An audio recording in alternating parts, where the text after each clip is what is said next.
Lisa driving in Baguio. Alright! Film mo muna. Tagal na nagdadrive, mas matagal ka kay Michelle, kaya mo. Hop, may kakasabi tayo. Dati sa rin nervyosa. Ikaw maingay sister pag nagdadrive ako. Ayan. Alright, Boxy driving in the Baguio.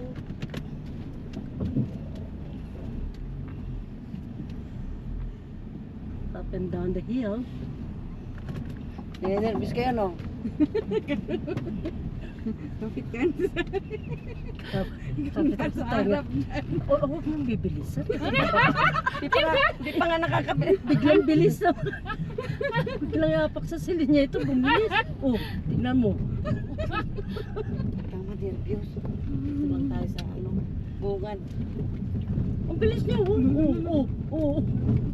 Dahan-dahan mo. Bawal mag-brake pababa. Masira ang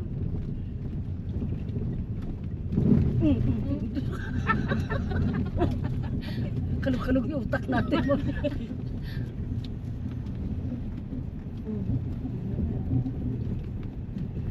Kaya natin ito. Pababa lang naman eh. May matanda. May matanda eh. Kita ko yan. Hindi ko na in-adjust lahat mga upuan ni Michelle eh. Lapit sa tiyan ko eh. Nararasak na yung tiyan niya.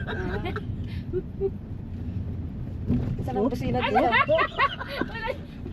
Asan to yung busina? Sa gitna. Ginaganon niya eh.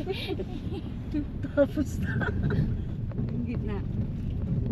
Gitna daw. Makalabog itong sasakyan mo, Michelle. Kaya sa auntie mo pala mag-drive. Saan dito? Oo, yan.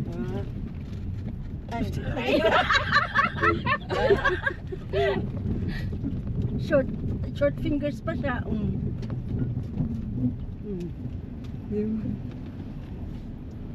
Please, natry niya drive ng Baguio.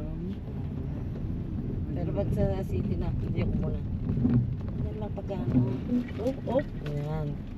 Paspas pag bako-bako. Ba? Sirang Kasi ano ako sa mataas na sasakyan. Oo. Pag nasanay ka. Oo, hindi ako sanay sa ganito. Cute. Para akong nalulungdod. Kasi maliit na yung driver, maliit pa yung sasakyan. Correct. Nag-drive kaya at sali ng U-Haul. From US to sa amin. Meron pa yung kaya Niyuhol ko yung sasakyan. Nung magpapagas kami, tinginan silang lahat. Ang liit eh. Bumaba. Masiti na tayo. Okay, dito na tayo. Maghiwalay. At least naka-drive. Oh, donation please na. Oh, bring out your donation. Tani, may sobre na. Ay, Alright! hindi ko pala binabay ito, Michelle. Eh. Alam mo na sana ako dipindot na sasakyan ko. Ganun ko. How's your experience? Pinapatakbo niya kaagad eh. Wala dyan na drive. Bigyan Michelle, naka-experience. How's your experience? Kasi narado naman ang pintuan. Donation. Donation. Doon na is. Marami tayo. Hindi naman kami nakapasok. Ito.